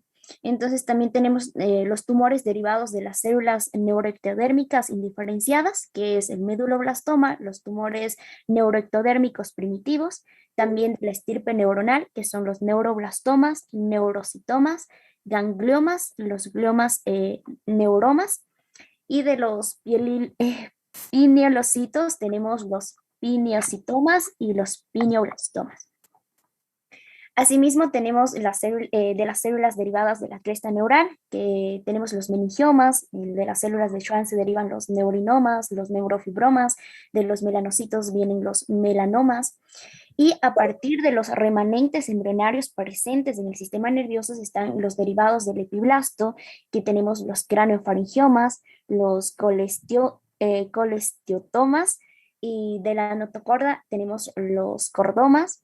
De las células germinales tenemos los germinomas benignos y malignos, de las células adiposas los lipomas, de las células vasculares vamos a tener los hemangioblastomas, y de otras células, de las células de la adenohipófisis, tenemos uno de los tumores que también sí está presente, son los adenomas hipofisarios. También de las células del glomus yugular tenemos los tumores glómicos y también podemos encontrar los linfomas primarios. Pásale, por favor. De acuerdo al grado de malignidad, según la OMS o la OMS ha clasificado en 4 grados a los tumores. Entonces, siendo el grado 1 y el grado 2 los tumores benignos. El grado 1 es el más benigno, son tumores bien circunscritos, de lento crecimiento y no, o sea, no tienen esa conversión a malignidad. Mientras que el grado 2 pues son tumores de bordes difusos de lento crecimiento, pero pueden progresar a ser malignos, es decir, a un tumor de grado 3. Ya los de grado 3 y grado 4 son malignos, más aún los de grado 4, estos ya son netamente malignos. Entonces, dependiendo de esta clasificación, también se va a dar su tratamiento. Por ejemplo, los de grado 1, al ser benignos, a ser bien delimitados estos tumores, pueden ser removidos mediante cirugía. Entonces se puede extraer todo el tumor y el paciente puede curarse. Mientras que los de grado 2 se puede hacer cirugía, pero ya también se puede hacer con complemento de radioterapia. Netamente ya los de grado 4 y los de grado 3, estas en cambio ya es muy usual que se realice radioterapia y la quimioterapia. Pásale, por favor. Entonces aquí encontramos se ha puesto en la imagen que quería, pero encima, pero bueno, tenemos aquí los gliomas de bajo grado, que son los astrocitomas difusos, estos son los de grado 1, perdón, los de grado 2. Aquí falta el astrocitoma policítico, que son los de grado 1, esa es netamente benigno. Los de grado... Pilocítico, perdón. Y no son benignos, son tumores malignos, pero que son altamente curables. Sí, eso es. Y tenemos, dentro de estos también tenemos los oligodendrogliomas, que también son de grado 2, los oligogastrocitomas, que también son de grado 2, y ya los astrocitomas anaplásicos y más aún los glioblastomas ya son, por ejemplo, el astrocitoma anaplásico es grado 3 y el glioblastoma es grado 4, y más aún los meduloblastomas de cualquier tipo pues son grado 4. Pásale, por favor. No, Cookie. Aquí esta es lo mismo, es la clasificación de la OMS de los tumores por grados de los diferentes orígenes. Tenemos los gliomas, los tumores ependimarios, tenemos los tumores derivados del plexo coroideo dados por grados, pero para no hacer mucho tiempo, ya pásale más, por favor. Aquí tenemos los tumores benignos y malignos. Allí habría que recalcar que los gliomas son tumores malignos, pero o sea, de lento crecimiento. De ahí los netamente benignos, tenemos los meningiomas, el adenoma hipofisario, los craneofaringiomas, los tumores glómicos, los neurinomas, el hemangioblastoma. Y los malignos, pues tenemos la metástasis y los meduloblastomas. Pásale, por favor. Ya, con respecto a las manifestaciones clínicas, hay que recalcar algo. No existe un signo clínico patognomónico para un diagnóstico de tumor del sistema nervioso central. Entonces, los signos y síntomas se pueden resultar o bien de una infiltración directa del tumor o como consecuencia de la obstrucción a nivel de la circulación del líquido cefalorraquídeo. Ya, entonces, los signos y síntomas van a depender de varias cosas, de 3 puntos principales. Primero, la edad, es decir, en aquellos que sean más pequeños va a presentarse de manera insidiosa, puede ser hasta inespecífico, presentando cambios de carácter, de personalidad o cambios siendo más irritable, ¿no? Va a depender de la localización del tumor, como habíamos visto, dependiendo de la zona en la que va a estar ubicado, ya sea frontal, occipital, parietal, va a estar afectando o va a manifestarse, ¿ya? Y también va a depender de la presencia o no de hipertensión endocraniana. Entonces, los síntomas en sí provocados por un tumor primario se van a dividir en 2 grupos, síntomas focales y síntomas generalizados. Ya, los focales van a estar relacionados con la localización del tumor y con la extensión del mismo, mientras que los generalizados van a estar relacionados con el crecimiento y la comprensión u obstrucción que puedan generar y pues desembocar en lo que sería cefalea. Como vemos aquí, este cuadro de la derecha sería de los signos y síntomas generales o generalizados, perdón, y entre ellos tenemos la cefalea, ¿sí?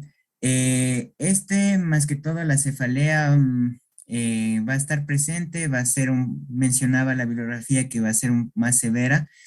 A su vez va a depender obviamente de la localización y está asociada, la intensidad es mayor cuando está asociada a lo que sería hidrocefalia, cuando existe también una obstrucción de la circulación del líquido cefalorraquídeo, o también cuando existe una irritación meningia, ¿sí? En cuanto a las crisis convulsivas, que sería el segundo signo que más común, más frecuente, se va a estar asociado a lo que serían los gliomas o a su vez a las metástasis, pero son más frecuentes en lo que serían los gliomas, ¿sí? Estas crisis pueden ser a su vez el síntoma inicial, sin presentarse ni cefalea ni nada de lo que mencioné anteriormente, ni náusea. Entonces, o a su vez también pueden desarrollarse posterior y pueden presentarse dependiendo de la localización de la lesión. Ojo. Y pues a su vez también, como habíamos mencionado, estas convulsiones o estas crisis convulsivas, por ejemplo, si es que está afectado a nivel del lóbulo frontal, pues pueden provocar crisis tónicas o clónicas. A nivel occipital, obviamente, una alteración visual. A nivel del lóbulo temporal pueden llegar a generar lo que serían crisis sensitivas, es decir, a nivel del gusto, audición, olfato, etcétera. Y pues cuando este signo de crisis convulsivas es inicial, es decir, no se presenta ninguna sintomatología previa, se trata en sí de lesiones de menor tamaño que aquellas que presentan una cefalea. Ya, los cambios cognitivos, más que todo, va a estar alterado lo que sería la memoria y cambios de personalidad, ¿ya? Pásale, por favor. Ya, aquí tenemos en cambio un poquito más gráfico, digamos, lo que podríamos ver de los síntomas focales. Le estaba mencionando que si es que se afecta a nivel frontal, pues tenemos una debilidad contralateral de la cara, brazo o la pierna, ¿sí? Lo que habíamos hablado en el homúnculo de Penfield. Sí, a su vez también vamos a ver una disfasia expresiva, vamos a ver un cambio de personalidad que es, por ejemplo, asociado a lo que sería una pérdida de inhibiciones, un comportamiento antisocial. Cuando se afecta lo que sería a nivel temporal, pues vamos a encontrar lo que serían las crisis convulsivas focales o bilaterales, también lo que sería alteraciones en la memoria y cuadrantopsias, ¿sí? Y pues en lo que sería a nivel parietal, puede haber una sensación alterada, es decir, una alteración en la localización del tacto, como habíamos visto en la semiología y les explicamos anteriormente. Y a su vez, cuando existe, así en general, una alteración a nivel del lóbulo occipital, pues una hemianopsia contralateral homónima, ¿ya? Pásale, por favor. Ya, aquí tenemos también algunas alteraciones que lo que sería o representarían a nivel infratentorial. Podemos ver alteraciones a nivel del mesencéfalo y tronco encefálico que van a dar a lesiones a nivel de pares craneales, Sí, también signos a nivel del tracto largo, que pueden ser, por ejemplo, deterioro del nivel del consciente, temblores, movimientos oculares alterados, pueden generar también estos vómitos, ¿sí? En cuanto al cerebelo, pues ya que no vimos mucho de semiología, pues lo que va a generar es una marcha tásica, es decir, incapacidad de coordinar sus movimientos. A su vez también vamos a ver un temblor, una dismetría. Una dismetría es la incapacidad de, o sea, movimientos que se van a realizar para llegar a un objetivo, pero no los puedes alcanzar, o sea, haces un movimiento y no alcanzas el objeto que quieres. Entonces es dismetría, o sea, no tienes noción de la distancia de tus objetos. Disartria, nistagmo también. Eso más o menos. Ya, en cuanto a las manifestaciones. Pásale, por favor. Ya, aquí hay un cuadro que, resumiendo todo lo que mencioné en los gráficos, que es de los síntomas focales, lo que vemos a nivel del lóbulo frontal, parietal y temporal. En cuanto al tálamo y tallo cerebral, también alteraciones sensitivas, alteraciones, en cuanto al tálamo, alteraciones en el lenguaje, en el comportamiento. En casos del tallo cerebral también puede dar lo que sería cambios en el patrón de la respiración. Eso más que todo, lo que no he mencionado en los otros gráficos. Así que pasemos a la siguiente, por favor. Ya, en cuanto al diagnóstico, el diagnóstico para los casos de tumores cerebrales va a estar dependiendo de esta triada, podríamos decirlo así, pero va a estar sustentado sobre todo en la historia y exploración clínica, donde se revisa el nivel de conciencia, funciones superiores, los pares craneales, tono, fuerza, sensibilidades, también reflejos, la coordinación, ¿ya? Y también va a estar en base a la utilización de estos estudios.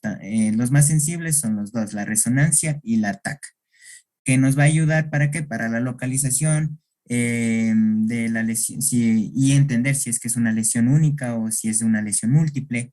También si es que nos ayuda a determinar la presencia del efecto de masa, es decir, un tumor más un edema cerebral, o si es que existe también desplazamientos de línea media, como podemos ver en esta imagen de aquí. A nivel de los ventrículos vemos que prácticamente hay un desplazamiento hacia la línea media. A su vez también vamos a ver si es que hay presencia de hernias cerebrales, presencia de hidrocefalia, ¿sí? Y en cuanto a la PET, también nos va a servir para estas cuestiones que les acabo de mencionar. También hay que tomar en cuenta que al momento de realizar estas cuestiones debemos entender que podemos llegar a confundirnos con algunos diagnósticos, ¿ya? Porque la sintomatología puede ser similar. Ya aquí podemos entonces algunas cuestiones que pueden parecerse a un tumor, pero no lo son. Entonces tenemos causas vasculares, que puede ser un hematoma, también una trombosis venosa al nivel de trauma, un hematoma, una contusión, a nivel infeccioso puede ser un absceso, sarcoidosis también, o pueden también presentarse confusión con los quistes, ¿sí? Eso con respecto al diagnóstico, netamente. Pásale, por favor. Ahora vamos a detallar así muy rápidamente acerca de los tumores más comunes presentes en el sistema nervioso. Entonces, dentro de los tumores más comunes encontramos la metástasis cerebral. Algunas bibliografías nos dicen que este tipo de tumores representan la mitad de los tumores del sistema nervioso central. Lo característico de este tipo de tumores es que en un estudio de imagen lo podemos visualizar como tumores pequeños, pero que van a causar un gran edema. Juanito, te voy a pedir el control, ¿ya?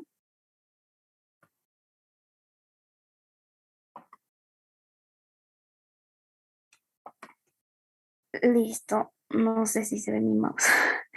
Bueno, en la parte derecha, en la figura B, se ve la parte hiperintensa. Esa es el edema que está generando este tumor. Es lo señalado en la flecha verdecita. Entonces, es un gran edema en comparación al pequeño tumor. Entonces, es un edema súper desproporcionado que genera. es de tipo vasogénico, que tiene esta forma como de deditos, que se llama como edema digitiforme. Entonces son de tipo vasogénicos y al ser de tipo vasogénicos, este tipo de edema van a responder muy bien a esteroides. Es por eso que en estos pacientes con este tipo de tumores se utiliza esteroides como la dexametasona en dosis de 4 a 8 miligramos cada 8 horas. Es muy útil en realizar cirugía cuando se tiene dos metástasis, hasta dos metástasis en el paciente. Entonces, se puede hacer cirugía en combinación con radioterapia y la quimioterapia.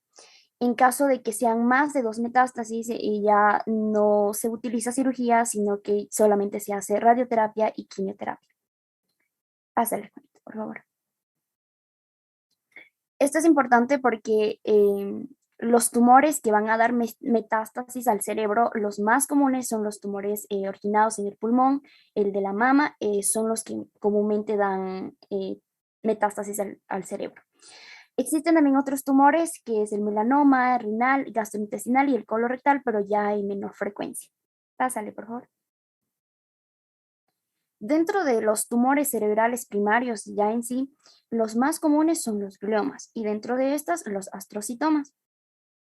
Entonces, empezando por el astrocitoma de grado 1, el astrocitoma pilocítico, estos más comúnmente se dan en niños, es por eso que su localización con mayor frecuencia es en la región infratentorial, especialmente en el cerebelo, pero también ocasionalmente pueden estar afectando pues, las paredes y el techo del tercer ventrículo, los nervios ópticos y muy ocasionalmente se presentan en los hemisferios cerebrales.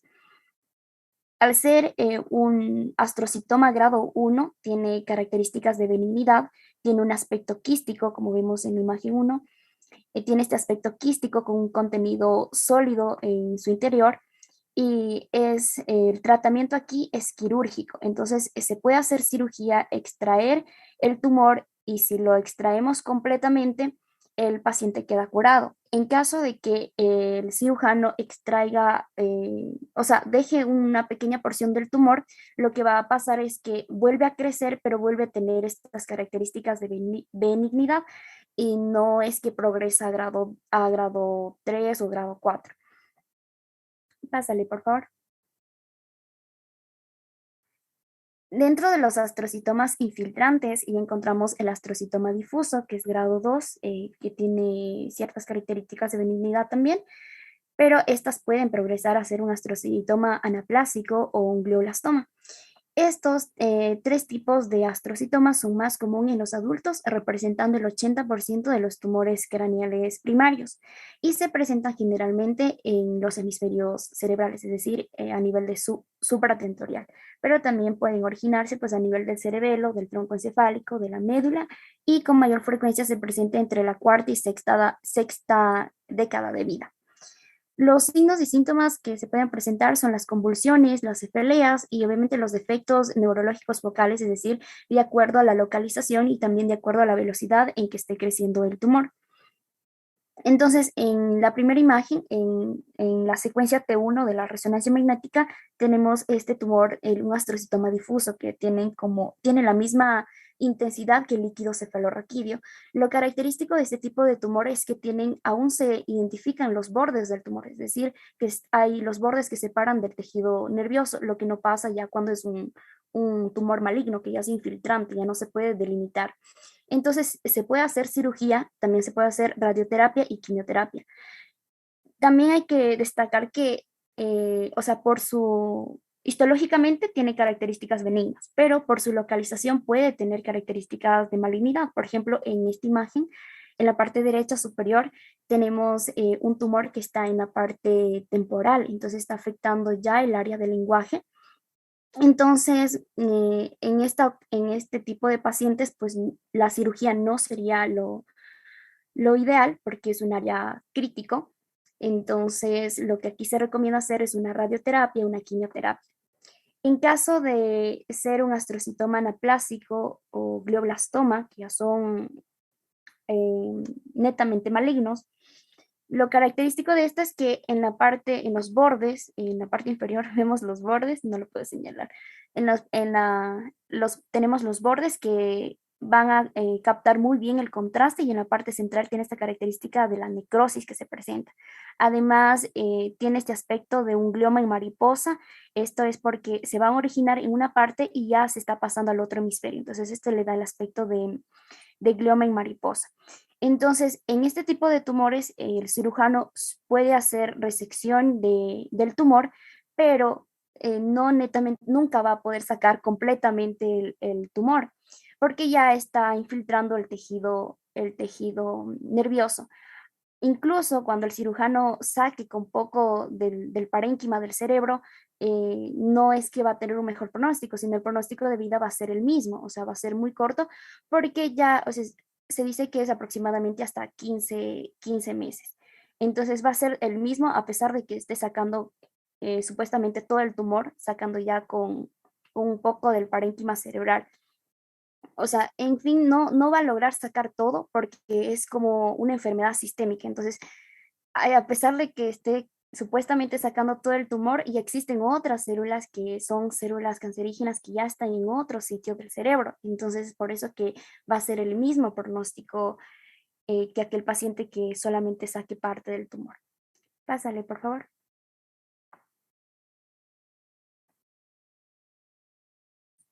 Ya, pasando ahora, vamos a ver un tipo de glioma infiltrante denominado oligodendroglioma, que va a estar en sí constituido por células similares a los oligodendrocitos.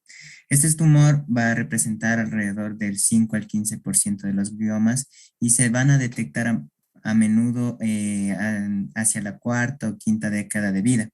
Los pacientes en sí pueden referir también antecedentes de molestias neurológicas, por ejemplo, convulsiones, cuando este tipo de tumor ha sido de una evolución crónica, ¿sí? Por varios años. Las lesiones en sí se van a encontrar principalmente a nivel de los hemisferios cerebrales, sobre todo en la sustancia blanca. Como podemos ver también en la imagen, en la resonancia de la derecha, vamos a ver que se van a ubicar más que todo a nivel del lóbulo frontal, ¿sí? A su vez, tienen una característica que son tumores en su mayoría bien delimitados, que forman unas masas grises gelatinosas, ¿sí? Y que pueden contener o bien quistes, también encontrarse con calcificaciones, son más propensas a presentarse en hombres. Y también algo importante de mencionar es que si un oligodendroglioma presenta una de lesión 1P19Q, que es una deleción que podría ser óptima para un proceso de radioterapia, ¿sí?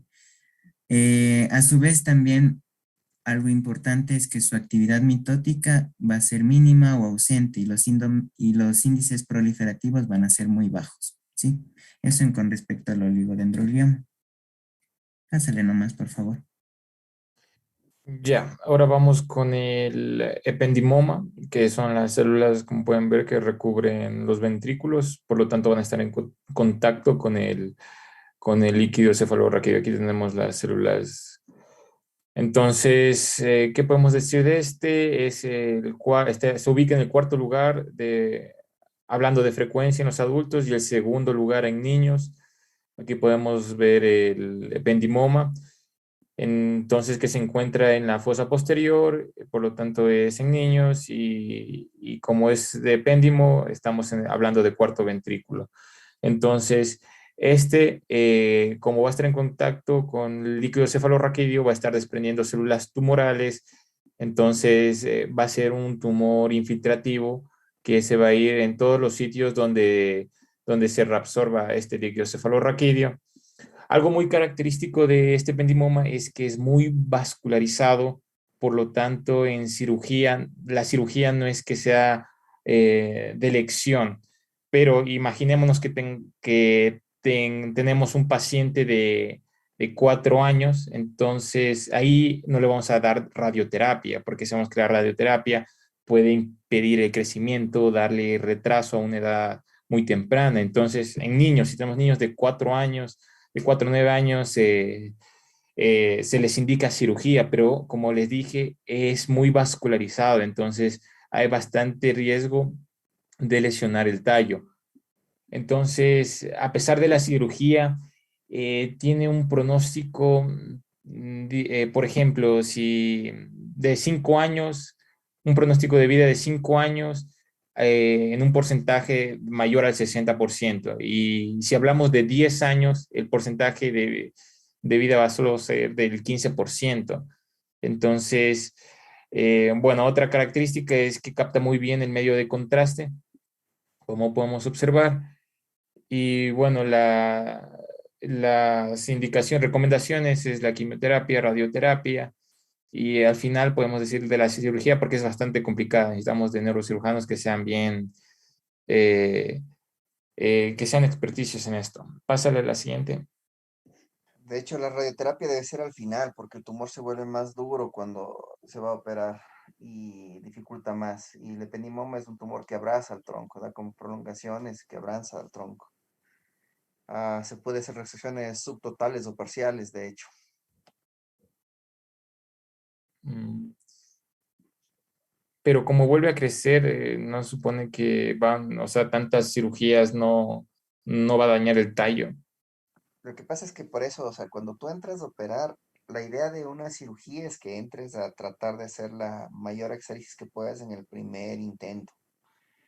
Si bien es cierto, abrazan el tallo, pero o sea, toca tener buena medición y tratar de identificar el tronco encefálico, ¿no? A veces tienes una pequeña separación del tronco, no es, o sea, puede infiltrar el tronco y tú tienes que saber hasta dónde llegar. Tienes de instrumentos quirúrgicos para tratar de ayudarte, como la neuronavegación, que es útil en este tipo de tumores para tratar de evitar daños sobre el tronco principalmente. Pero, o sea, como son tumores intraventriculares, toca entrar al cuarto ventrículo y ahí tienes riesgo de dañar muchas cosas. Pero se pueden resecar, no en su totalidad, pero sí se pueden resecar.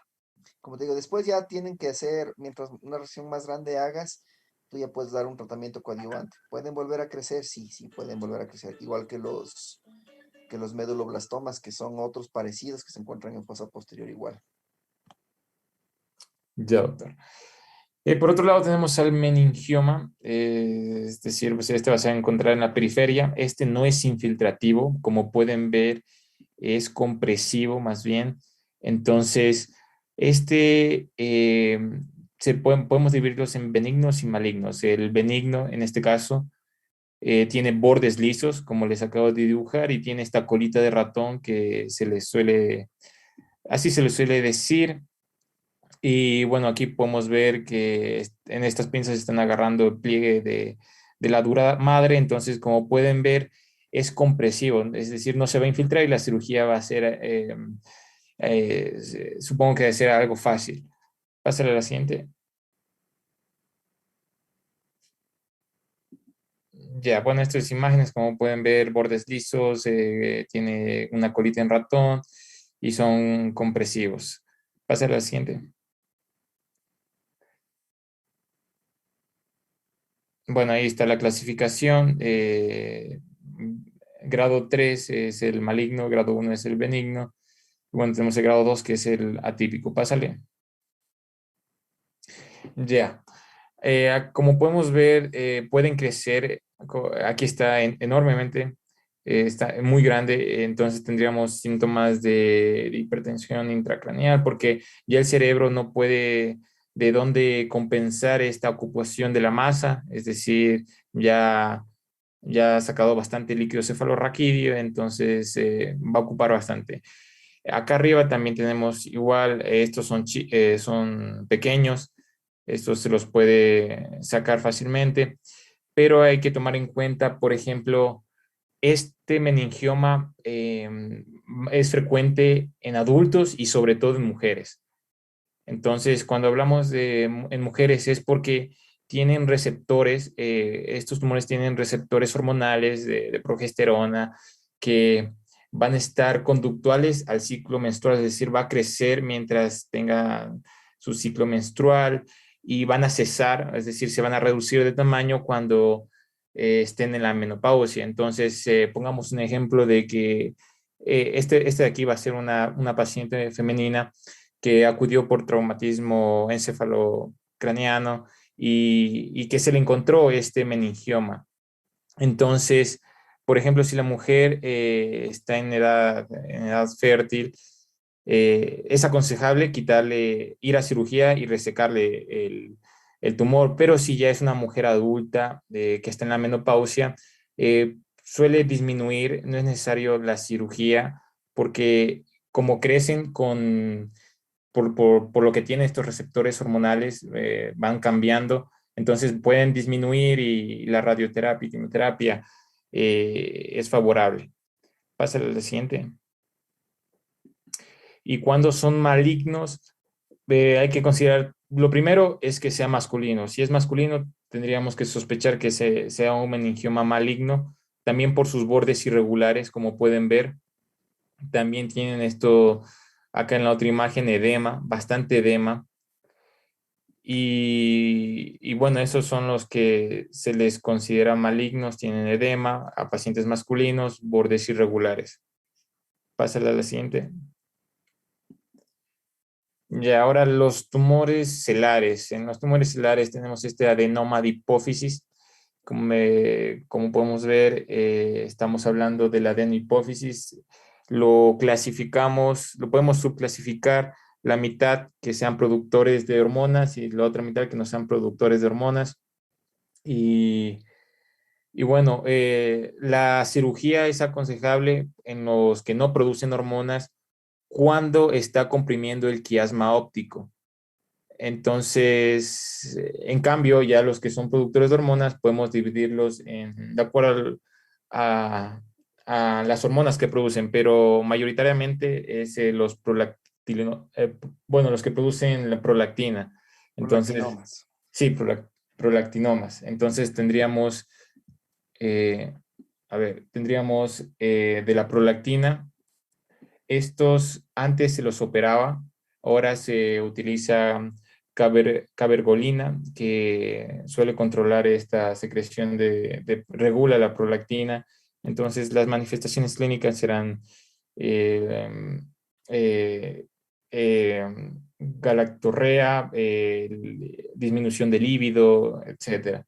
En cambio, en segundo lugar podemos considerar a los de la hormona de crecimiento, los que producen la hormona de crecimiento. Entonces, si es que tenemos un adenoma hipoficiario de la hormona de crecimiento, tendríamos, como podemos observar en la imagen, la acromegalia en personas adultas y el gigantismo en menores de edad. Y bueno, aquí también podemos utilizar análogos de la somatostatina que van a ser inhibidores de esta hormona de crecimiento, como podemos observar el octreotide. También se opera, este sí se opera, y bueno, menos frecuentes tendríamos a los productores de la corticotropina, la ACTH, y estos van a ocasionar, bueno, como sabemos, el Cushing. Y bueno, este Cushing va a ser dependiente, es decir, central. Estamos hablando de adenomas hipoficiarios y el Enfermedad de ACTH, Cushing. sí, la enfermedad de Cushing va a ser, bueno, vamos a tener ACTH mayor a 20 picogramos sobre mililitros. Y bueno, con menos frecuencia los de la hormona estimulante de la tiroides, entonces tendríamos hipertiroidismo, es decir, con TSH normal o alta y la T3 y T4 elevadas. Estos tumores igual se operan. Y pásenle nomás a la siguiente para ya. Ya, esto es los craniofaringioma. Estos van a ser bueno, estos igual son supracelares y como podemos ver tienen dos componentes, un componente sólido y otro componente quístico. Y se dice que es patognomónico cuando al momento de abrir este quiste, el líquido que sale es parecido al líquido del aceite quemado, de los líquidos de los carros quemados.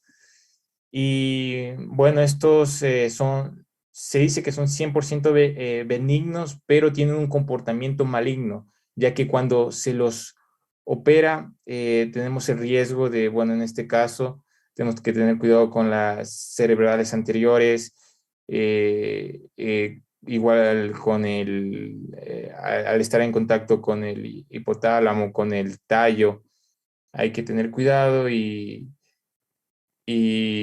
bueno, estos son, lo que investigué se decía que era 100% benigno. Pásale a la siguiente.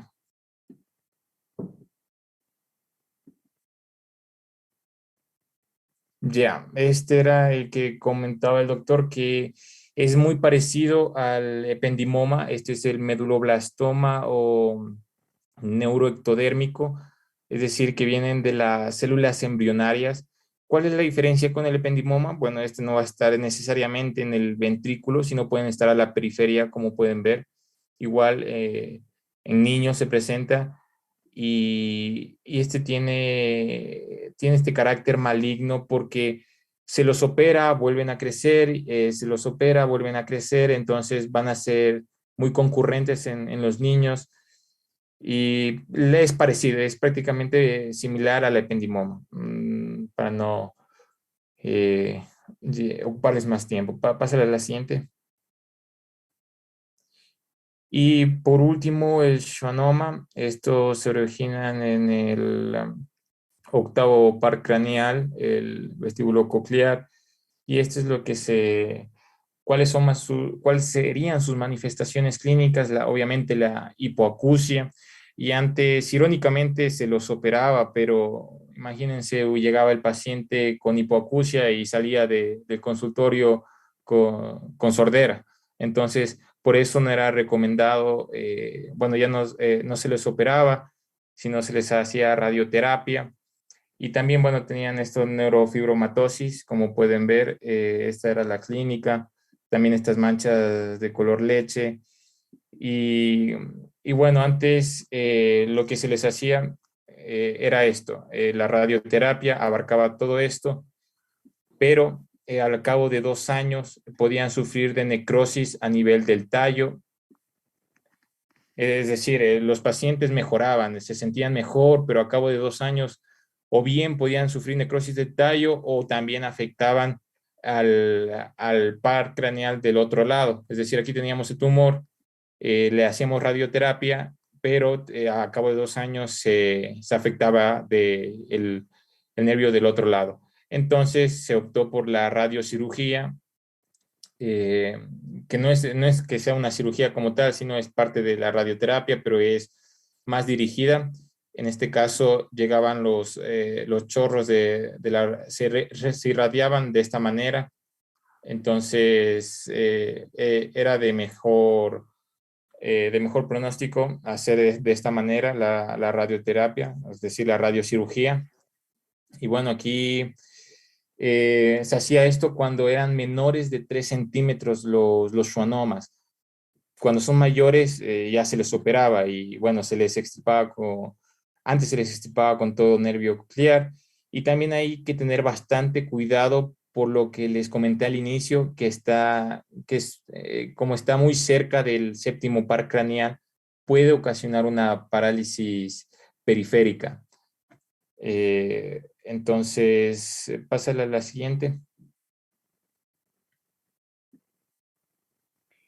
Entonces, resumiendo el tratamiento para este tipo de tumores cerebrales, se basan en tres procedimientos que son cirugía, radioterapia, quimioterapia.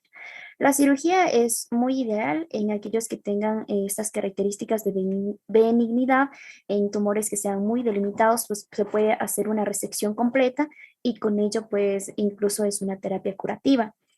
No es recomendable cuando el tumor esté afectando a una área elocuente, es decir, a una área crítica del cerebro. Estos pueden estar afectando pues el área visual, el área del lenguaje, la corteza motora, entonces ahí no se recomienda, está contraindicado realizar una cirugía. En cuanto a la radioterapia, pues aquí se utiliza los tres tipos de radioterapia que existen, como mencionó mi compañero, esa radiocirugía, también la radioterapia convencional y también existe la braquiterapia. Ay, perdón, braquiterapia, sí, braquiterapia. En cuanto a la quimioterapia, pues estas ya, tanto la radioterapia como la quimioterapia se utiliza más en ya tumores benignos, aunque también, perdón, malignos. Si es que existe, como vimos en la metástasis o en tumores primarios, cuando existe un edema vasogénico, pues se hace uso de los glucocorticoides de larga acción, como la dexametasona, y también se utiliza en cuanto a fármacos los anticonvulsionantes, que son los más utilizados, son la carbamazepina, la difenididantoína, y recientemente se han empezado a utilizar para las crisis convulsivas la levetiracetam y la lacosamida. Y en este cuadrito, pues tenemos los tratamientos ideales para cada uno de los tipos de tumores que se encuentran en el cerebro. Con eso terminaríamos nuestra exposición, doctor. Ok, a ver, muchachos, todos, dudas, preguntas para responder rapidito.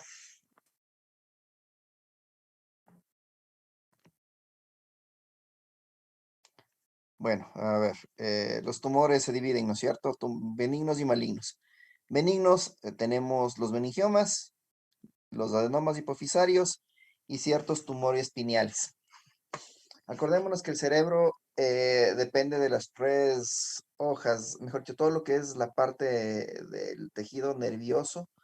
Vamos a tener estructuras que corresponden a las tres hojas embrionarias y podemos tener tumores de las tres hojas embrionarias y sobre todo en la región pineal, que es una zona donde tienen mucha celularidad y podemos encontrar incluso amartomas, todo, germinomas, absolutamente cualquier tumor que ustedes se imaginen.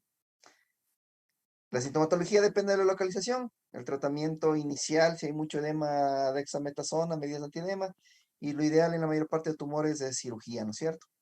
Incluso en los tumores que están localizados en áreas elocuentes, puede hacerse una resección, se hace con mapeo cortical. Eso se utilizan mallas especiales, se delimita el área funcional y se le saca el área tumoral. Entonces sí hay cómo hacer, ahora ya tenemos muchas armas para operar. La parte de los schwannomas o de la neurofibromatosis que mencionó Kevin es una enfermedad genética y hay algunos tipos de neurofibromatosis y la característica es que se formen tumores múltiples y de tipo meningiomas o schwannomas. ¿Se pueden resecar los schwannomas? Sí. Ahora ya tenemos electrofisiología transoperatoria para determinar el nervio facial y saber que estamos cerca del facial y no lesionar el nervio facial. Listo, sí, o sea, realmente el campo, la exposición fue bastante larga por el tema que abarcaron ustedes, pero bueno, estuvo bien resumidito. Ya no les canso más porque todos deben estar cansados, ya casi 2 horas de exposición. Espero las preguntas y nos veremos mañana, ¿no? Sí, doctor. Doctor, Mañana. una pregunta. El tema de mañana se supone que son estudios imagenológicos del Ujú. cráneo. Entonces, como hoy se abarcó tumores y también estaba viendo que presentaron los compañeros de explicaciones con imágenes de imagenología, entonces no sé si le repetimos el tema No, o... no, o sea, miren, vamos a dar generalidades. A ver, en la resonancia magnética, digamos, en la sangre, ¿cómo se ve en la resonancia magnética? Porque eso genera confusión con lo que nos dijeron. O sea, un hematoma puede darte una imagen de un tumor, porque en las diferentes secuencias de la resonancia, la sangre, cuando ya está en los diferentes estadios, hay mucha degradación de la hemoglobina y el patrón es diferente, por ejemplo, en ese caso. Por ejemplo, en tumores, ¿cómo diferencias un absceso cerebral de un glioma, por ejemplo? Ya, esas cosas así, más sencillas, o sea, una charla sencilla para que todos sepan qué es una resonancia, qué es lo que ves con la resonancia, por qué es diferente la tomografía y qué puedes ver más certero en la resonancia que en la tomografía. ¿Listo? Esas cosas así, nada más sencillas. Ya, gracias, doctor. Disculpe, doctor, mañana la clase, ¿a qué hora sería? Eh, Puede ser 5 de la tarde, 5:30. Sí, pero no se olvide que tenemos dos temas que tenemos que dar mañana. Ok, sí, es que yo hasta temprano, hasta tipo 4:30 va a estar ocupado. Ya, Entonces, me desocupé 5:30. Si ustedes tienen libre, si no hacemos una charla mañana y la otra el sábado, como ustedes gusten. ya, doctor. Veamos cómo vamos ya con la charla para mañana. O sea, las dos charlas que vienen son creo que más cortas. Así que sí podemos terminar. Por favor, las preguntas que me envíen porque tengo que pasarles 3 notas, me dijeron, ¿no? Entonces, una nota va a ser de las asistencias que les he estado llevando y otra nota va a ser de las exposiciones y la otra va a ser del examen. ¿Listo? Ya también estábamos haciendo una maqueta, pero le íbamos a entregar el día del examen. Ah, perfecto, entonces está bien. Me parece perfecto.